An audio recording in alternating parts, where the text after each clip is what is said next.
కాబట్టి అంతరించిపోతున్నా అని అనలేను కానండి, కనుమరుగవుతున్న ఈ నాటక రంగాన్ని, పౌరాణిక నాటక రంగాన్ని తిండి తిప్పలు లేకుండా మహారాజు వేషం వేసినా సాయంత్రం ఇంటికి వెళ్ళేసరికి ఫుడ్ ఉండదు. అటువంటి నాటక రంగాన్ని మనం బతికించాలనేటువంటి అభిప్రాయంతోనే నేను ఈ సినిమాలో యాక్ట్ చేయడం జరిగింది. ముఖ్యంగా అందులో ప్రకాష్ రాజ్ అంటే is dedicated his life for the sake of stage, such a greatest personality.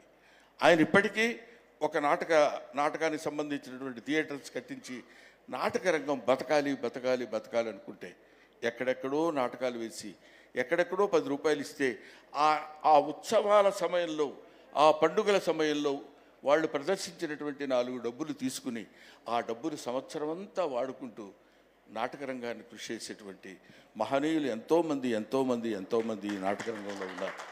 వాళ్ళని గుర్తుపెట్టుకుని వాళ్ళ మీద ఒక సినిమా తీసి వాళ్ళ ఔన్నత్యాన్ని చెప్పాలనుకునేటువంటి వయసులో చిన్నవాడైన అర్జున్ సాయిని అభినందించకుండా ఉండలేకపోతున్నాను. అంతటి ఈ రోజుల్లో అసలు ఆ థాట్ ఎంటర్టైన్ చేయడమే మామూలు విషయం కాదు.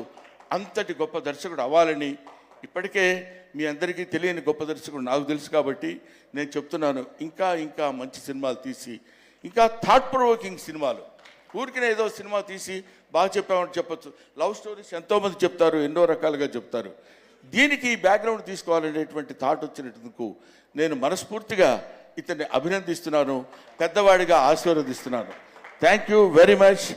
అండ్ నాకు ఈ ఆపర్చునిటీ ఇచ్చినటువంటి యాంకర్ వింధ్య గారికి నా హృదయపూర్వకమైన నమస్కారాలు. అయినా అక్కర్లేదు. Thank you very much. I wish you all the best. Okay. Thank you so much sir. Thank you. ఇవాళ మీరు ఈ కార్యక్రమానికి రావడమే మా అందరికీ చాలా సంతోషాన్ని ఇచ్చింది. అండ్ ఎస్పెషలీ దుర్యోధనుడుగా ఆయన్ని ఆ వీడియోలో చూడడం, ఆ డైలాగ్స్ ఇలా